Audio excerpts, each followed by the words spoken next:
A atividade será gravada e será disponibilizada no YouTube do Departamento de Administração. Pedimos aos participantes que desliguem seus microfones e suas câmeras. Além disso, pedimos que as perguntas sejam enviadas no chat ou então usem o botãozinho de levantar a mão, que a gente chama a atenção do professor para ele responder as dúvidas. Participem da nossa campanha de solidariedade. Estamos aceitando doações de roupas e de alimentos não perecíveis. As doações podem ser entregues na DIM, que fica no térreo da face, e ficaremos muito gratos se puderes nos auxiliar nessa campanha. Agora, passamos a palavra ao palestrante, Dr. Leonardo. Boa tarde, Flávio. Boa tarde, pessoal que está acompanhando a nossa conversa. Bom, primeiramente, obrigado, né? Obrigado pela oportunidade, obrigado pelo convite de participar. Eu sei que as atividades da semana acadêmica são sempre bastante frequentadas, inclusive as nossas do Departamento de Administração, tá? Então, fico feliz de vê-los aqui na sala, de ter contato com vocês aqui nesse encontro virtual, e espero que a gente possa ter uma boa conversa. Tá? Agradeço, então, ao pessoal da organização, principalmente pelo convite. O Flávio já comentou com vocês, e eu reforço que normalmente é um tema que gera perguntas, às vezes perguntas específicas sobre ética em pesquisa, ou às vezes perguntas paralelas, né? Muitos de vocês estão realizando trabalhos finais, ou estão tendo contato com pesquisa, então pode ser que vocês tenham perguntas paralelas, que não tenham tanto a ver com o assunto, mas podem perguntar também, tá? Tudo que for da nossa alçada aqui de metodologia, alguma coisa de ética em pesquisa mesmo, a gente consegue conversar com vocês um pouco, tá? Podem também, não precisam guardar as perguntas para o final, tá? Podemos deixar essa conversa um pouquinho mais dinâmica, então podem levantar a mão, conversar no chat, chamar a atenção, que a gente responde o que for perguntado, o que a gente conseguir contribuir, tá? Bom, vocês sabem, então o tema da pesquisa é ética em pesquisa em administração. Esse título poderia ser alterado, tá? Porque a gente não tem tantas alterações ou tantas mudanças na história de ética em pesquisa por ser em administração. O que a gente tem é pesquisa diferente em administração, métodos mais típicos de administração, mas em termos de ética em pesquisa não muda, tá? Ética é um tema bastante amplo, bastante discutido, e eu tentei deixar ele um pouquinho mais próximo do que a gente tem realizado, né? Bom, a primeira divisão que eu queria fazer de ética em pesquisa é que quando vocês vão falar de ética em pesquisa de uma forma geral, vocês podem pensar em ética como meios e como fins. Quando a gente fala de ética como fins da pesquisa, a gente lembra do interesse da pesquisa, ou seja, quem são os beneficiados e os prejudicados com determinada pesquisa? Um exemplo clássico que eles dão é de bomba atômica. Talvez o interesse não fosse específico de criar uma bomba, de criar uma arma de destruição. Talvez o interesse fosse químico, físico, o desenvolvimento de outras áreas. Então, assim, quando se fala de ética em pesquisa, essa preocupação com os fins, ou seja, o que o resultado da pesquisa traz de contribuição ou de prejuízo à sociedade é um ponto a ser verificado. E ética como meio é se os métodos utilizados foram utilizados de acordo com parâmetros éticos. Ou seja, se eu não prejudiquei ninguém, ou não tive interesses escondidos, né, interesses escusos, durante a realização da pesquisa. Tá? Se eu tenho métodos questionáveis, ou se eu cometo algum tipo de crime, ilegalidade, algo maléfico para alguém da pesquisa, então os resultados que eu obtenho também não são válidos ou são questionáveis. Então, se a gente pensar em ética como meios, a gente vai estar olhando para a ética como o caminho seguido, ou parte do caminho seguido para os meus resultados de pesquisa, tá? Bom, então, um outro aviso que eu queria dar, ou uma conversa que eu gostaria muito de ter com vocês, é que, assim, quando a gente fala em pesquisa, em administração ou ética em pesquisa, a nossa percepção é sempre de que a ética tem a ver com o mundo acadêmico. e só com o mundo acadêmico, tá? Então, essa percepção é bastante incorreta. Em muitos empregos ou muitas profissões que a gente trabalha, ou muitas atividades que vocês vão realizar, vocês precisam fazer pesquisa. Inclusive, talvez eu não gostaria de dizer o extremo oposto, mas quase o extremo oposto do meio acadêmico, que é o meio empreendedor, que é muito próximo da administração. Então, um empreendedor que se respeite, que se preze, que tenha interesse que o seu negócio prospere, vai realizar pesquisa de campo, vai realizar pesquisa com consumidores, vai precisar apresentar projeto para os seus investidores, para acionistas, e você precisa fazer pesquisa. Então, ética em pesquisa não significa ética em pesquisa acadêmica, ética em pesquisa de quem não está no mercado, ética em pesquisa de quem não quer saber de empreender, de professor que não sai de sala de aula. Não. Ética em pesquisa é manter métodos adequados de pesquisa e respeito aos participantes de pesquisa em todas as pesquisas que vocês forem realizar. Então, eu dou esse exemplo do empreendedor, mas se vocês forem trabalhar em outros órgãos, como IPEA, inclusive grandes empresas que vocês vão precisar trabalhar com estatística, vocês têm parâmetros de pesquisa que vão precisar ser respeitados para que a pesquisa em si seja respeitada. Então, nunca vejam tanto pesquisa como ética em pesquisa como algo distante do mundo do mercado, ou distante do mundo que vocês vão atuar. Nós estamos numa fase de pesquisas eleitorais, né? Toda semana uma pesquisa eleitoral, toda semana, às vezes uma por dia, e essas pesquisas precisam ser bem feitas, porque elas influenciam parte dos eleitores, influenciam as candidaturas, inclusive com os retratos, os recortes das pesquisas, né? Então, vocês imaginem se esse pessoal que faz pesquisa de campo para esses institutos na época eleitoral não seguia alguns padrões éticos de pesquisa também, tá? Então, a ética em pesquisa e a pesquisa é importante para muitas atividades profissionais e não somente para as atividades acadêmicas, tá? Bom, trazendo então para os períodos de pesquisa, eu resolvi dividir a explicação em cuidados éticos, né? Cuidados éticos que vocês precisam ter em pesquisa. Eu dividi em cuidados éticos antes da pesquisa, durante a pesquisa, durante a coleta de dados e depois dos dados coletados e da pesquisa pronta, tá? Então, o primeiro cuidado que vocês devem ter, assim, antes de começar uma pesquisa, ou um cuidado ético que qualquer um deveria ter, é se não há conflito de interesses, tá? O conflito de interesses talvez seja um dos principais pontos que podem direcionar ou enviesar os resultados de uma pesquisa. Então, os patrocínios de pesquisa, ou quem encomenda pesquisas, quem financia, quem banca pesquisa, pode exigir que você obtenha os resultados que eles querem, tá? Vocês sabem que acontece muito com consultoria, isso, ou com empreendedores, os clientes dos consultores pedem para eles fazerem pesquisas, muitas vezes pesquisas de mercado, e transferem para os consultores a responsabilidade sobre se eles devem ou não abrir uma empresa. Então, eles quase que obrigam os consultores a fazer uma pesquisa que diga que a empresa deles tem futuro, ou que vai poder ser, que vai ter sucesso. Esse tipo de interesse prévio num resultado de pesquisa, isso não é ético e não é correto para o próprio pesquisador.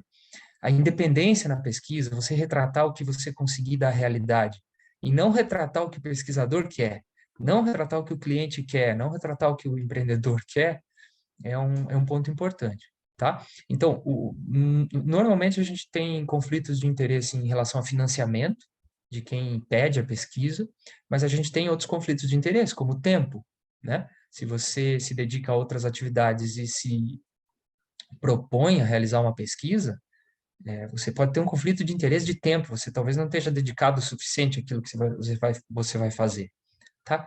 Então, antes da pesquisa começar, um dos principais pontos é o conflito de interesse. Também porque ele interfere na independência do pesquisador, né? O pesquisador deve ser alguém independente. Por isso que é ruim fazer pesquisa na própria empresa, no lugar onde trabalha, porque você perde um pouco a independência, fica com medo de contar o que você realmente descobriu, tá? Então, conflito de interesses é ruim, porque você, como pesquisador, pode não manter a sua independência. Quem pode ajudar vocês antes de começar uma pesquisa são os comitês de ética, tá? Eu faço parte do Comitê de Ética em Ciências Humanas e Sociais da Universidade de Brasília. Nós temos outros comitês de ética parecidos, principalmente das pesquisas médicas, e são eles os parceiros de pesquisa para antes da pesquisa começar.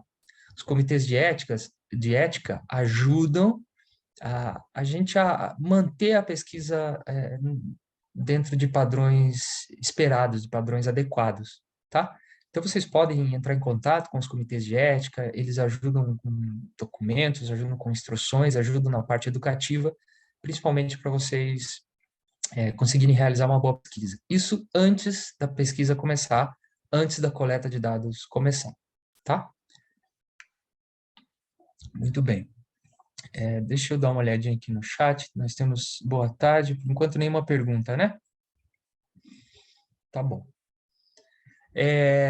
Então, os cuidados principais relacionados à ética em pesquisa, os cuidados principais, eles ocorrem no momento durante a realização da pesquisa, tá? O durante talvez seja o ponto principal. O maior cuidado ético que você deve ter em pesquisa, e eu tenho certeza que vocês vão entender, é o respeito aos participantes da pesquisa, tá? Eu acho que essa palavra respeito é muito ampla, e a gente vai tentar decifrar um pouquinho o que significa respeito aos participantes de pesquisa. Mas eu disse que vocês vão entender porque vocês já participaram de pesquisa. Talvez vocês nunca tenham feito, ou realizado, ou produzido uma pesquisa, mas eu tenho certeza de duas coisas: vocês já participaram de alguma pesquisa e já se recusaram a participar de outras, tá? Inclusive, se alguém liga para vocês e diz, olha, eu gostaria de participar de uma pesquisa, normalmente a gente não quer, não tem tempo, etc. Ou os questionários que vocês recebem, né? Questionários que vocês recebem na internet, a gente já pôde ter o prazer de recusar a participação, de parar no meio, de parar de responder, de pular uma pergunta.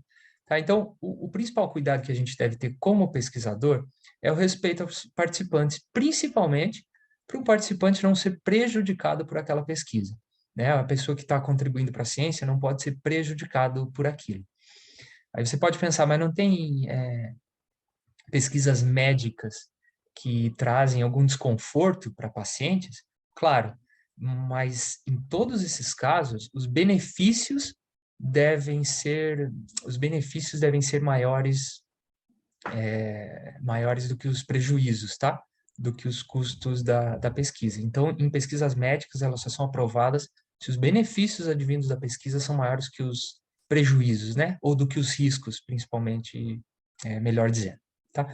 Então, nessa questão do respeito aos participantes, dos direitos dos participantes de pesquisa, vocês têm que sempre cuidar o seguinte: primeiro, o participante deve ser informado que aquilo é uma pesquisa. O participante talvez não precise saber exatamente qual que é o seu interesse. Você pode deixar o interesse, talvez, para ele descobrir, mas ele deve saber que está participando de uma pesquisa. Isso é feito por meio de um documento muito importante para o pesquisador, que chama Termo de Consentimento Livre e Esclarecido, tá? É um nome grande, mas é um nome significativo, porque o termo de consentimento é o documento pelo qual o participante diz que aceita participar de forma livre e aceita participar sabendo que está participando de uma pesquisa. Sabe aquela primeira página dos questionários que às vezes a gente pula e só coloca no final, eu aceito participar? Aquilo é um documento importantíssimo, que diz o que vai pedir, quais os objetivos da pesquisa, quem contactar se a gente tiver algum prejuízo. Então, aquele é o termo de consentimento livre e esclarecido.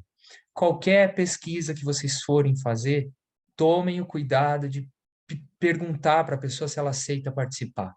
Tá? Nós fizemos uma pesquisa agora com alunos mesmo, né? Para uma banca, para uma monografia. Dos 230 participantes, 5 disseram não aceitaram participar da pesquisa.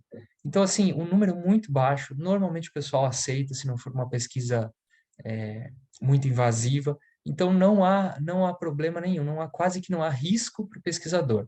além de ser uma garantia de que as pessoas estão participando de forma consentida, né? De forma espontânea. Tá? Então, aquele termo é importante. Se você tiver questões especiais, se você vai gravar a voz, gravar a imagem das pessoas, você pode incluir nesse termo também, avisando que as vozes, imagem, talvez podem ser gravadas e usadas para fins acadêmicos. Então, o primeiro direito do participante é ser informado, tá? Tentem não pensar no direito dos outros participantes, tentem pensar nos direitos de vocês. Vocês gostariam de ser informados que aquilo é uma pesquisa. O que mais que vocês gostariam de fazer? Bom, primeiro, segundo, né, manter o anonimato. Então, em muitas pesquisas, você não quer que o seu nome, seus dados, suas informações pessoais, suas informações sensíveis sejam divulgadas. Então, um direito dos participantes, um direito importante dos participantes é manter o anonimato, especialmente nessas pesquisas pela internet. Quer ver um problema que nós estamos tendo com pesquisa e anonimato? O censo demográfico.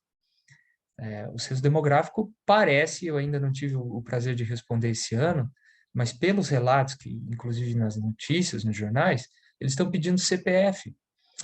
Eles têm o CPF, têm o endereço e têm outras informações, um pouco estranho, não eram de pedir. Qual que é a necessidade dessa informação sigilosa, né? Se você já tem o acesso do pesquisador à sua casa. Então, é um pouco estranho e é um pouco controverso, né? Pedir em CPF, que é um número usado praticamente para tudo, né? Então, enfim, nós temos o direito de manter o anonimato e o sigilo de informações sensíveis, tá? Outro direito que um participante pode ter, né, nós, no caso, como participantes, é de desistir da pesquisa. Então, você, como participante, tem direito a desistir da pesquisa. Eu não quero mais participar. Eu, no meio, mas você não aceitou? Tudo bem. Mas se no meio da pesquisa, antes de terminar, você quiser desistir, você pode. Inclusive, se você se arrepender, você tem um direito de arrependimento. Você pode até entrar em contato com o pesquisador e dizer, olha, eu respondi, mas não gostaria mais de usar meus dados. Pode. Não é muito interessante para o pesquisador, né? Não é muito legal como pesquisador, mas é um direito de desistir da pesquisa, tá? Esse é um ponto importante. Outro ponto é você não ser prejudicado pela pesquisa, e aqui a gente tem uma questão importante para a administração de empresas e as nossas áreas, é que às vezes você vai entrevistar, tá aqui, ó, IDEDA, isso, fornece nome, CPF, telefone, e-mail, eles pedem muitas informações, né? Então é um cuidado para a gente ter, sim, do consenso, né? Ver o que a gente pode fornecer, o que a gente acha que pode fornecer ou não, tá? Mas interessante, que bom esse relato, é isso mesmo. Então, assim, um ponto importante é da gente não ser prejudicado pela pesquisa. Quando a gente fala prejudicado, pode ser que a gente lembre principalmente de questões físicas, né? E de pesquisas médicas, de eu não sofrer nenhum mal com alguma pesquisa médica. Mas não é esse ponto que eu queria tratar. Eu queria tratar de pesquisas em empresas que os chefes ou a organização, ao saber que você está participando de uma pesquisa, pode, inclusive, gerar alguma retaliação contra você. Então, se você vai pesquisar funcionários, eles precisam, para a pesquisa ficar boa, falar a verdade que acontece ali, eles vão pensar duas vezes, porque pode ser que eles sejam prejudicados com aquilo. Por isso que essa relação anonimato, não ser prejudicado com a pesquisa, manter os padrões éticos, aceitar participar, não fazer pesquisa no ambiente de trabalho, ou no ambiente que você seja visto fazendo pesquisa, né? Conversar talvez fora do horário de trabalho, são cuidados para a gente ter. Imagine você ser retalhado por dar uma opinião verdadeira, por relatar o que está acontecendo dentro da sua organização, no seu grupo de trabalho, tá? Então, vocês, como pesquisadores, devem ter cuidado para fornecer condições de pesquisa que não prejudiquem os participantes. E mesmo assim vocês consigam boas informações, tá? Principalmente para fazer uma pesquisa bem feita, né? Para trazer mais próxima da realidade. Tá? Se acontecer alguma coisa, aí sim, em termos físicos ou em termos psicológicos, como é que acontece? Às vezes, nós temos exemplos de pesquisa da psicologia, ou nem precisa ser da psicologia, se a gente for falar de temas um pouquinho mais sensíveis, falar de racismo, falar de discriminação, falar de violência, às vezes as perguntas que os pesquisadores fazem relembram os participantes de momentos ruins, ou trazem à tona sentimentos negativos. De certa forma, são gatilhos, ativam os participantes de pesquisa de uma forma negativa, né? Trazem sentimentos ruins. Quando os pesquisadores forem realizar esse tipo de pesquisa, além de passar nos comitês de ética, é bom que os pesquisadores estejam preparados para fornecer assistência. Então, você prevê alguns riscos de pesquisa, você acompanha o participante e se ele tiver algum tipo de sentimento negativo, se ele tiver algum tipo de comoção e que precise de assistência, de uma conversa, às vezes algum acompanhamento, os pesquisadores têm que fornecer, tá? A assistência também pode ser material, no sentido de você ressarcir gastos que a pessoa teve para participar da pesquisa, tá? Então, mas um direito dos participantes é serem atendidos, né? Se tiver algum tipo de dano decorrente da própria pesquisa, tá? E por fim, uma coisa básica, mas é respeitar valores, né? Respeitar valores culturais, morais e principalmente religiosos dos participantes. O pesquisador não vai lá conversar com o participante para criticar a religião ou as crenças ou os comportamentos que ele tem. O pesquisador vai lá para conhecer, né? Essa crença, esses comportamentos, esses aquilo que o participante faz, né? Aquilo que o participante faz, tá? Bem, por enquanto, alguma dúvida agora? Se for pesquisa de empresas multimilionárias mesmo, tá?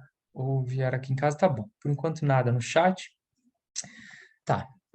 Então, assim, e durante a pesquisa? Ainda durante a pesquisa, o pessoal que me convidou pediu para eu tratar de um tema que pode ser caro a vocês, que é a pesquisa pela internet. Então, assim, quando a gente fala de manter o anonimato, manter informado, etc., a gente tem que considerar que hoje em dia muitas pesquisas têm sido feitas em ambiente virtual, por meio de questionários da internet. Então, eu queria trazer 3 pontos éticos que tem norma já para isso, então que vocês podem se beneficiar, que a gente pode compartilhar. O primeiro é o seguinte: quando forem fazer convites para participar de pesquisas pela internet, quando forem convidar as pessoas, principalmente por e-mail, que é um dos meios mais comuns, vocês mandem e-mails individuais, tá? Eu sei que alguns pensam, mas peraí, professor, e-mail individual, vou mandar para 100 pessoas, 100 e-mails? Não, não precisa mandar 100 e-mails individuais, mas usem recursos que os participantes, alguns participantes, não saibam o e-mail dos outros participantes, que é esse o cuidado principal. Tá, tem um recurso chamado, que vocês conhecem, que chama cópia oculta. Você pode mandar vários e-mails e a pessoa recebe um só, entende? Então, os convites individuais significam que você não está fornecendo para outras pessoas da pesquisa os e-mails que você tem. Tá? Isso é um cuidado ético importante, porque vocês sabem como esses e-mails se espalham, às vezes são vendidos, e a gente fica recebendo inúmeras tentativas de golpe por e-mail até que a gente caia numa, né? Que a gente clique em algum link que a gente consiga ser ludibriado, tá? Então, envie e-mails individuais. E vou confessar para vocês que tem mais retorno. Se vocês não querem, fala assim, não gosto, não quero seguir esse procedimento ético, não se preocupem. Sigam o procedimento metodológico. Tem muito mais retorno. Sempre que conseguirem mandar e-mails individuais, vocês vão ter muito mais retorno, inclusive personalizados. Toda vez que eu recebo um e-mail chamado com meu nome, professor Leonardo, você poderia responder essa pesquisa? Eu tenho a impressão que foi para mim, né? Eu tenho a impressão, então, em vez de prezado, e daí entre parênteses, prezada, né? Professor, entre parênteses, professora, que daí a gente sabe que mandou para todo mundo e quem responder boa sorte. Então, a gente tem métodos para fazer esses convites individuais e é uma questão ética, você não divulgar o e-mail para outras pessoas, tá? Outra coisa que é metodológica e também é ética é perguntas obrigatórias. Tá? Os pesquisadores têm o costume de fazer todas as perguntas obrigatórias. Vocês já viram isso nesses questionários do Google e similares, que você tem um asterisco vermelho de pergunta obrigatória. Isso como é que eu posso usar em termos, é inadequado, primeira coisa, e é inútil. Não é uma opção muito inteligente do pesquisador deixar todas as perguntas obrigatórias, tá? Porque, primeiro, isso não é ético. O participante tem o direito de desistir. E segundo, eu tenho certeza que já aconteceu com vocês ou com parte de vocês que estão me ouvindo aí e me vendo, né?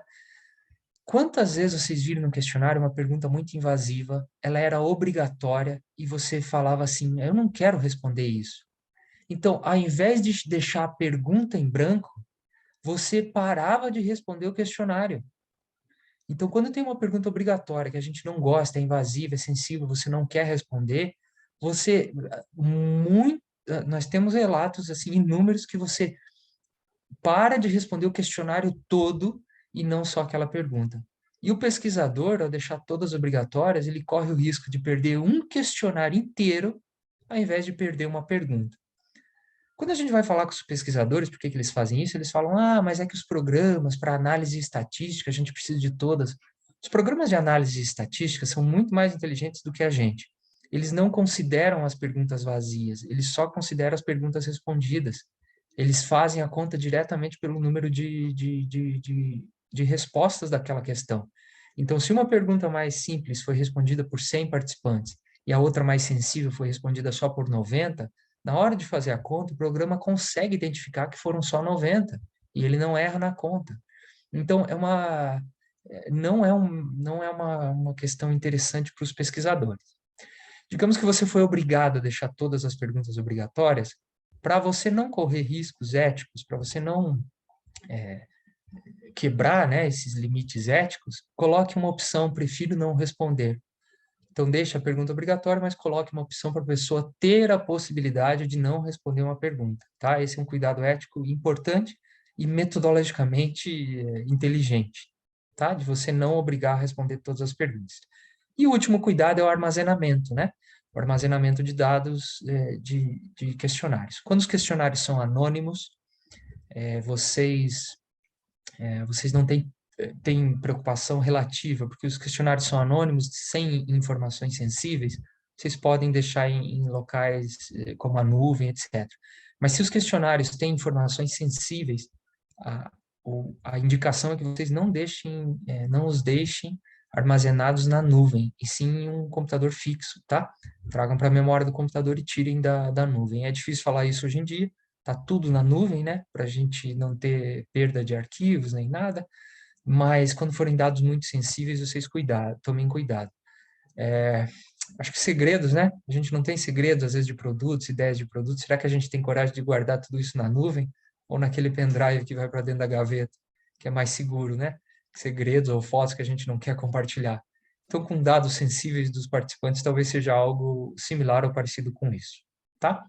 Então, a principal preocupação durante a coleta de dados é o respeito aos participantes de pesquisa, com todos esses direitos que a gente falou. E para a parte final, é depois da pesquisa de campo. Eu já realizei, já coletei meus dados, já tenho tudo pronto para publicar ou para mostrar meus resultados para o mundo, para a sociedade e para os outros.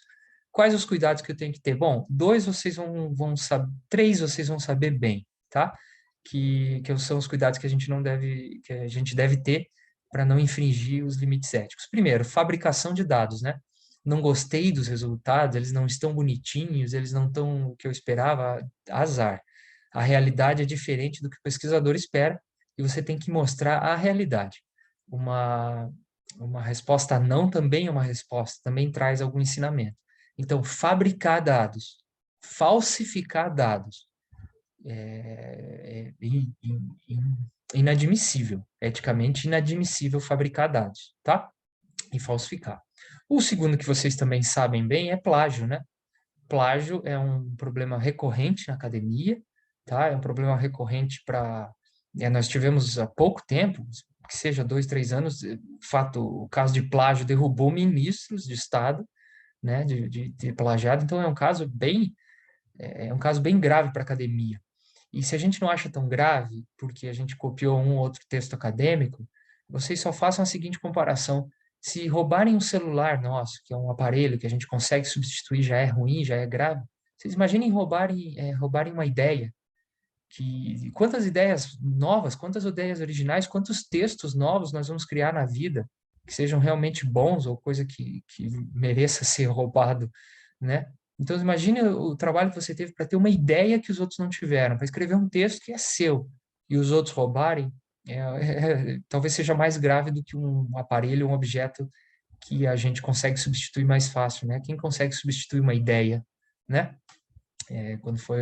Se ela for roubada.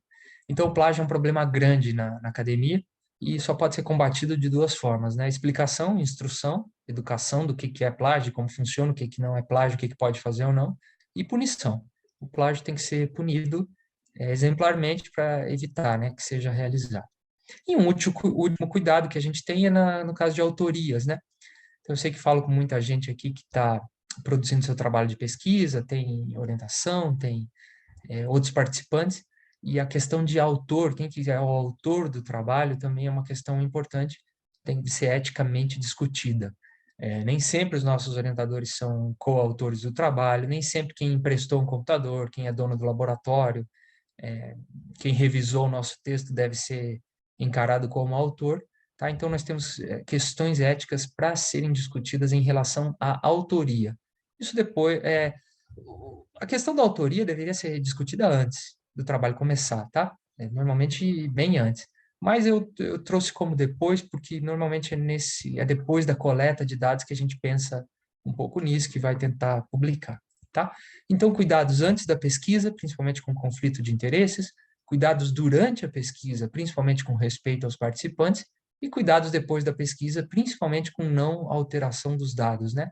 Não mentira, não plágio, não fabricação, não falsificação dos dados, não mentir, tá? Em pesquisa, qualquer que seja o seu nível, tá? Nós estamos com 6 horas, 6 e pouquinho agora aqui, quem está acompanhando ao vivo, e depois quem está acompanhando na gravação, nós temos mais ou menos meia hora de encontro, e era mais ou menos isso que eu previa, tá? Queria trazer um pouquinho dessa parte para vocês e ficar aberto às perguntas, né?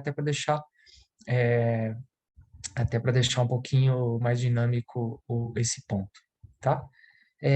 Flávio, você que colocou que se aprofundar a coautoria, tá? Próximo, sim. Vamos lá. Quando você vai fazer a autoria de um trabalho, quando devem ser colocados coautores, tá bom? A autoria é o seguinte, toda pessoa que teve contribuição significativa, tá? A autoria a gente pode resumir de duas palavras aí, uma expressão que seja melhor. Contribuição significativa. Então, o que acontece? Se alguém teve a ideia da pesquisa e você só fez, pode ser que seja uma contribuição significativa. A pessoa teve uma ideia maravilhosa, você executou, mas a ideia é muito boa. E você fala assim, sem aquela ideia eu não teria o que executar. Então, a gente pode considerar uma contribuição significativa, tá? Então, sempre a discussão de autoria é contribuição significativa. Primeiro autor é quem contribuiu mais. Segundo autor é quem contribuiu, o segundo que mais contribuiu, ou algum acordo entre os autores. O que acontece? Bom, os problemas de coautoria. Primeiro, você tem coautorias obrigatórias. Então, sim, que eles acham que é obrigatório. Às vezes nós temos líderes de grupos de pesquisa que toda pesquisa que sair daquele grupo deve entrar com o nome daquele líder de pesquisa, seja um professor, seja um estudante de doutorado, seja um dos alunos, não interessa. Tem gente que acha que o líder do grupo de pesquisa tem que aparecer em todos os artigos e todas as publicações, não é correto. Nem orientador, por lei, pela lei dos direitos autorais, nem o orientador deve ser considerado como coautor da pesquisa. O que ocorre é um acordo, né? Um acordo de cidadãos ali, que vem se a contribuição do orientador ou da orientadora foi suficiente para que entre como coautoria, né? Então, tem alunos que agradecem os professores até hoje pela contribuição que deram aos monografias, aos trabalhos. E tem alunos que sabem que fizeram tudo sozinho, o orientador, a orientadora sumiu, tá? Então, assim, coautoria, contribuição significativa. Por lei, você não é obrigado a colocar orientador, mas normalmente tem um acordo porque entende-se que quando os orientadores ajudam, trabalham e contribuem, eles podem participar, tá?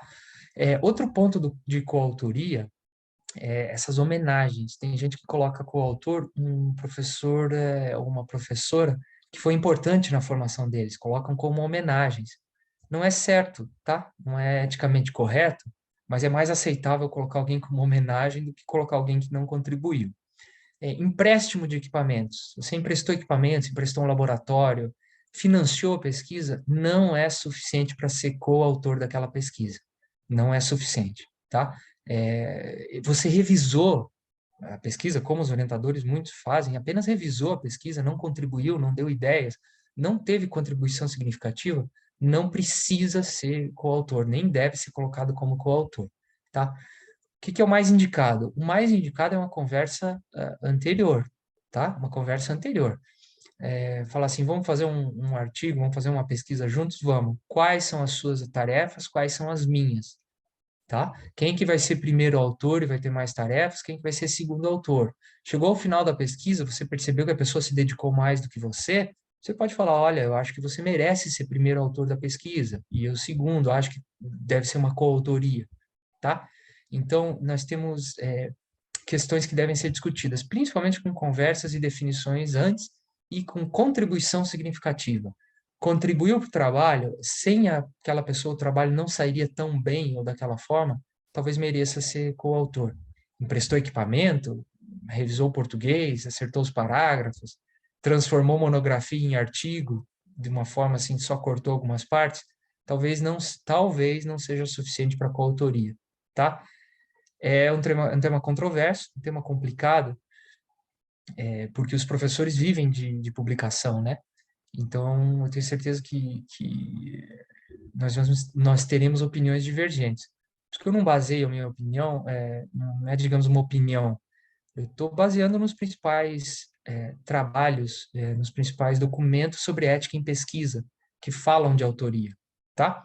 O principal, já falando nisso, é do Office for Research Integrity dos Estados Unidos, tá? Como se fosse um escritório, uma secretaria de integridade na pesquisa, que ele tem um documento bem completo, talvez um dos principais do mundo, sobre questões éticas de pesquisa, principalmente plágio, coautoria, autoria, publicações, conflito de interesses, etc. Tá? Tá certo, Flávio?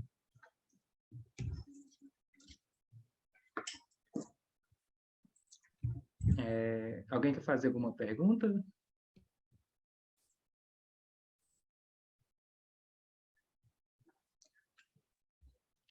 Senão a gente pode encerrar, professor? Peraí, vamos esperar mais um pouquinho, porque o pessoal são 6h10 ainda, e o Aham. pessoal às vezes precisa de um tempinho para criar coragem de fazer pergunta, né? Hum, A gente sempre desconfia quando não tem pergunta, né? Ou quando ou que está muito bom ou que está muito ruim. Aí eu sempre nada. fico meio atento quando não tem pergunta, tá? Uhum. Mas eu tenho certeza que o pessoal está aquecendo, a gente pode ver mais um pouquinho. Eu achei, teve muitas coisas interessantes. Eu estou pegando matéria agora de medidas em psicologia e eu estou estudando justamente isso, que é métodos de pesquisa.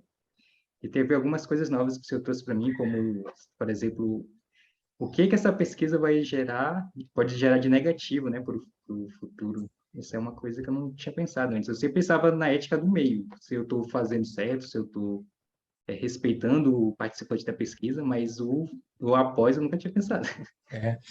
Mesmo os fins da pesquisa, quando tem uma palestra do Ariano Suassuna, que ele conta sobre um outro pesquisador de doutorado que fez uma pesquisa para provar que o Aleijadinho não existiu, tá? Que era uma mentira, que o nosso escultor, nosso artista não tinha existido. E o Ariano Suassuna, nesse vídeo, ele questiona, mas qual que é o interesse de uma pessoa tentar comprovar alguma coisa que não existe, né, que não tem existido, sabendo que existiu, que foi, tem que contribuição que traz para a sociedade aquela pesquisa, né?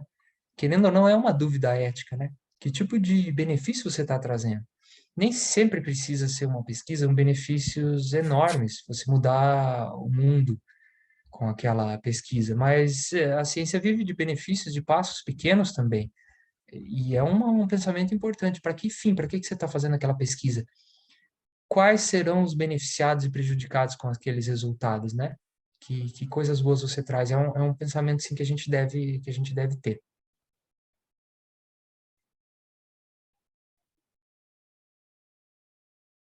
Tá? Estou vendo aqui Ana Paula. Eu acho que pode perguntar sim. Oi, professor. O senhor falou um pouco sobre o exemplo de entrevistarmos funcionários de empresas para ter uma visão fiel sobre aquela empresa, né? Eu queria entender um pouco mais como é que a gente faz para conseguir pegar o máximo de informação mais realista possível e, ao mesmo tempo, aquela pessoa se sentir segura para passar essas informações sem sentir que eu vou denunciar ela para o chefe, ela vai ser demitida, eu vou contar para o dono da empresa, coisas assim, porque é muito difícil a gente conseguir informações nesses casos. Ana Paula, você coloca um ponto interessante. É muito difícil fazer com que as pessoas falem do determinado do local onde elas trabalham, né?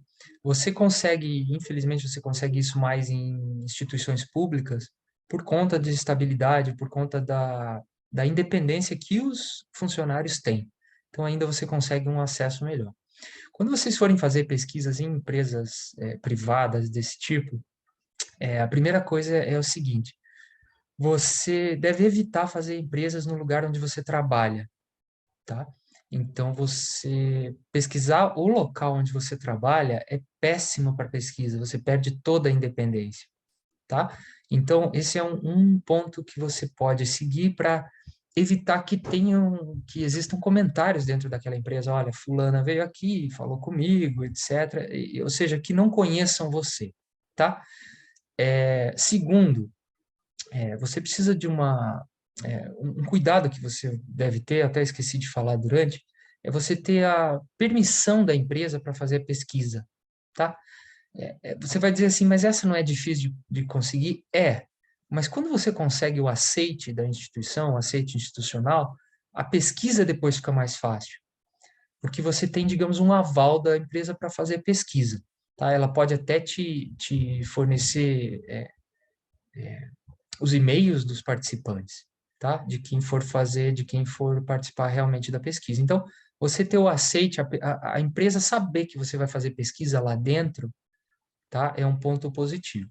Outro ponto que você pode utilizar é fornecer resultados para a empresa ou mostrar que aquela pesquisa pode trazer benefícios para ela. Então você fala assim, olha, eu gostaria de um pouco de independência, perguntar algumas coisas, para que vocês saibam onde melhorar.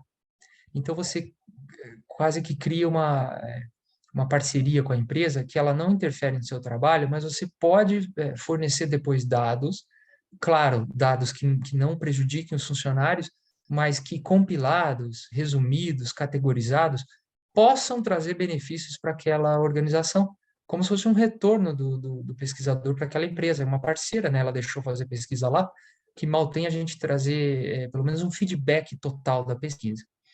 Outro ponto aí sim importantíssimo é que caso você tenha acesso aos funcionários, tá? Você mantenha o anonimato de quem participou, tá? Se vocês forem fazer entrevistas com funcionários, o pesquisador tem que ser um pouco mais sério e tem que ir no sentido assim um pouco mais confiável. Se forem fazer entrevistas ou encontrar os participantes, que não sejam no local de trabalho nem próximo, tá? Que sejam locais fora da empresa, que seja por telefone, que seja qualquer coisa distante do local onde as pessoas atuam. Se forem questionários, não perguntar nada que possa identificar o funcionário. Então, assim, se vocês forem fazer questionários só com participantes daquela empresa, por exemplo, até a idade pode ser um fator de identificação, tá? Então, no máximo, vocês podem perguntar a área que a pessoa trabalha. Se perguntarem idade, se perguntarem cargo, se precisar perguntar, inclusive identificação social, né, de homem e mulher, não, aí sim no feedback para a empresa, não fornecer esse tipo de dado, tá? E você comentou, Ana Paula, no meio da sua frase, assim, como é que eu consigo uma posição mais realista? Essa é uma pergunta importante, porque eu não acho que tem a ver só com os participantes, tem a ver com a quantidade ou com quem vai ser, mas sim com a diversidade de participantes, no sentido de opiniões diversas. Então, se você quer saber a realidade de uma empresa mesmo, conversa com o funcionário, mas conversa também com o chefe. E não só com esses dois, conversa com a diretora de RH que conhece os dois. Vejam documentos, consigam fontes diversas de informação, fontes distintas de informação, para que vocês criem uma realidade um pouquinho mais coerente, tá? Ou criem não, mas que vocês consigam produzir uma pesquisa mais coerente com a realidade, tá? Então, não acreditem somente nas informações passadas por alguns ou poucos funcionários ou pessoas de um grupo homogêneo, pessoas que trabalham muito juntas ali. Obtenham informações de diversas fontes, tá? Que a gente vai chamar, claro, de triangulação de dados, mas obtenham de diversas fontes para vocês terem uma visão um pouquinho melhor da realidade, tá? Eu dei algumas dicas, isso não vai facilitar completamente o trabalho, ainda é difícil, e nesse caso é um dos desafios dos pesquisadores. Você sabe que a gente tem desafio para fazer pesquisa básica, pesquisa que não tem nem dado sensível, as pessoas não respondem. Às vezes você quer perguntar apenas se consome algum produto, se consome, se compra alguma coisa, pergunta básica que não vai te colocar nenhum tipo de risco e as pessoas já não costumam responder, tá? Talvez até seja um bom recado para vocês, deem mais valor para as pesquisas boas e sejam sempre criteriosos nas pesquisas ruins. Então participem das pesquisas e se tiver alguma coisa que não agrada a vocês, não respondam aquela pergunta, mas respondam a pesquisa, desenvolvam o discernimento, desenvolvam o discernimento de saber o que vocês podem divulgar, o que vocês não podem. Não é tudo que o pesquisador pergunta que é bom, e nem tudo que ele pergunta é ruim. Então, não fujam, né? Não respondam todas as pesquisas, não precisa, mas não fujam de pesquisas, tá? Talvez seja melhor desenvolver o discernimento, né? A gente saber ser perspicaz o suficiente ou calmo o suficiente para saber o que a gente pode responder, que não vai nos prejudicar, e o que a gente não pode responder, tá? Professor, Oi, Lorena. eu vou só compartilhar a minha experiência sobre isso, porque eu fiz uma pesquisa no lugar onde eu trabalho e eu me vi totalmente antiética, porque como eu trabalho lá, eu já estava querendo prever resposta, ou então eu li uma resposta e pensava, acho que foi fulano que falou isso.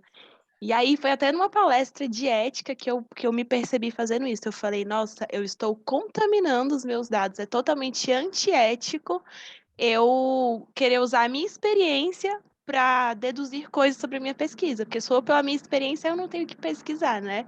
Então, só compartilhando, porque se alguém fizer como eu estava fazendo, de querer prever coisas ou deduzir coisas, é bem, bem prejudicial, assim. Lorena, que bom que você compartilhou, você tem razão, e é péssimo, você como pesquisador não tem independência para os resultados, eu não digo nem de adivinhar, porque às vezes a gente consegue realmente, mas de você não poder criticar. Então, quantas vezes já tive algumas vezes alunos que fizeram pesquisa nos locais onde trabalham, e você vê muitos erros naquele local, você precisa criticar como pesquisador, e você não pode, porque o aluno vai se comprometer. Tá? Então, é péssimo, péssimo, péssimo. Aqui nós temos um depoimento importante aqui da Lídia. Deixa eu ver aqui, Lídia.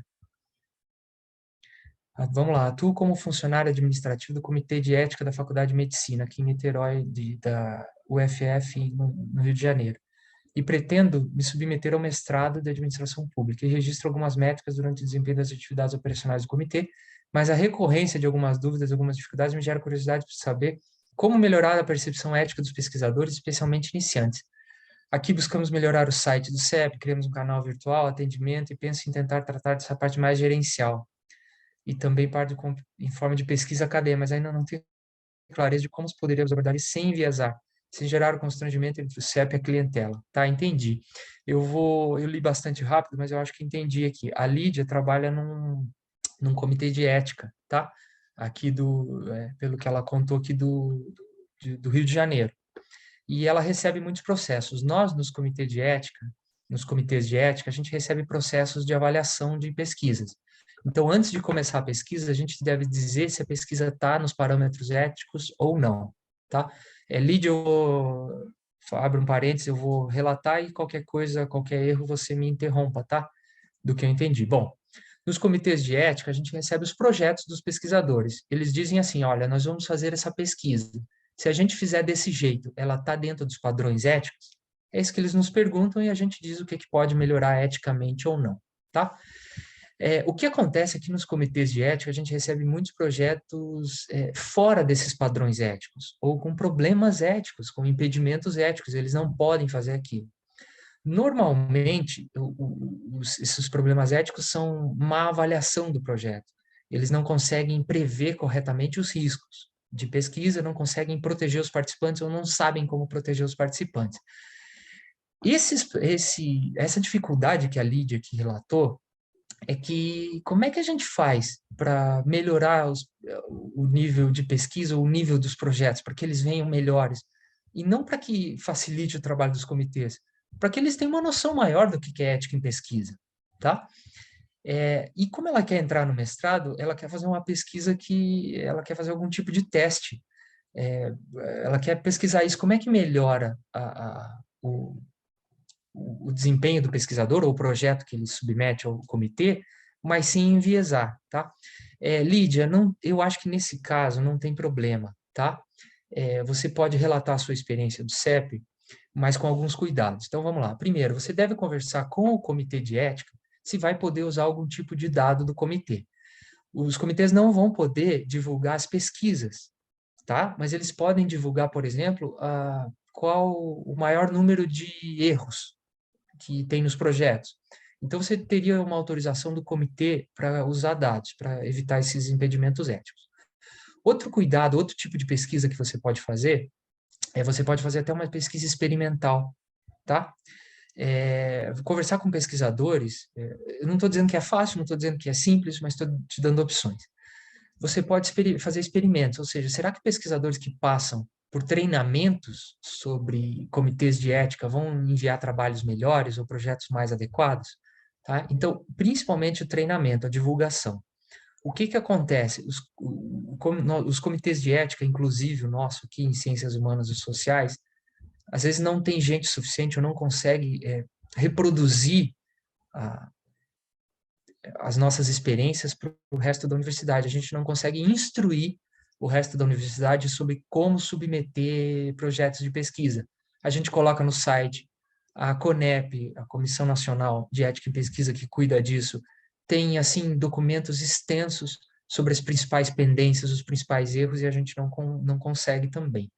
Então, assim, acho que alguma espécie de treinamento, você pode comparar um grupo que foi treinado e um grupo que não foi treinado, você pode fazer uma pesquisa no sentido de dificuldades, você pode fazer grupos focais com os pesquisadores, tá? Você pode fazer testes sobre o que eles acham que é ético ou não, ou seja, colocar as principais dificuldades e falar isso passaria ou isso não passaria, para ver o conhecimento que eles têm, e com base nisso sugerir algum programa de treinamento, tá?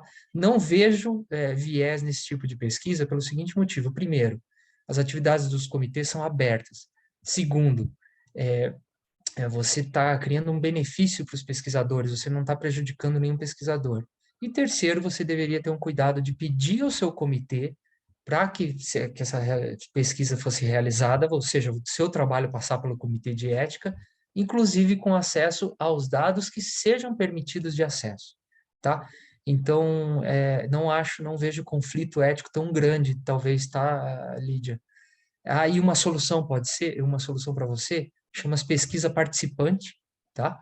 A pesquisa participante indica que um pesquisador faz parte daquela realidade.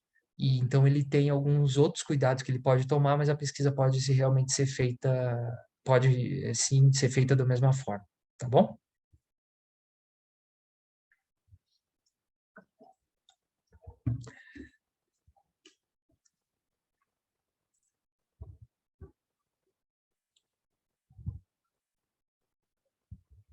Tá anotado, tá bom, Lídia, obrigado, ela se manifestou aqui no chat, para quem está nos ouvindo, agradeceu isso mesmo, Lídia, acho uma boa você é do comitê de medicina, então o pessoal da pesquisa biomédica está muito mais acostumado com experimentos, tá? Então, eu tenho certeza que tem bastante gente que consegue ajudar você a fazer um experimento social, tá? Que é um pouquinho diferente do que você está acostumada, mas que esse background lá, né? Esse conhecimento anterior do pessoal vai poder ajudar, tá bom? Mais alguém? Mais alguém, se tiver alguma pergunta?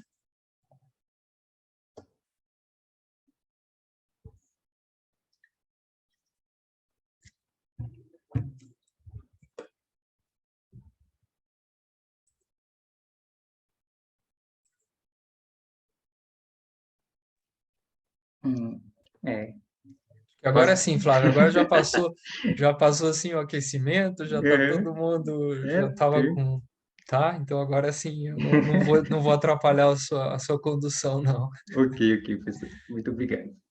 Então, pessoal, assim finalizamos a palestra. Vamos falar de ética em pesquisa em administração. E agradecemos ao palestrante, doutor Leonardo, pela participação na 10ª Semana Acadêmica de Administração. Informamos que as declarações serão enviadas por e-mail e também estarão disponíveis nos seus ingressos no Simpla, em até 24 horas, para aqueles que permaneceram 75% do tempo da palestra. Também lembramos que mais tarde teremos mais atividades na CIADM. E relembrando, participem da nossa campanha de solidariedade. Estamos aceitando doações de roupas e de alimentos não perecíveis. As doações podem ser entregues na ADIM, no térreo da face, e ficaremos muito gratos se puderem nos auxiliar nessa campanha. Agradecemos aos nossos patrocinadores, Fazenda e Mercado Malunga, Barlavento Estratégia Financeira, Eloá Novaes Estética Facial e coautores do administrador Gilson Joel Fernandes. Muito obrigado pela participação de todos. Obrigado pelo convite, Flávio. Obrigado, pessoal da Semana Acadêmica, tá? Sempre uma semana muito positiva, cheia de atividades.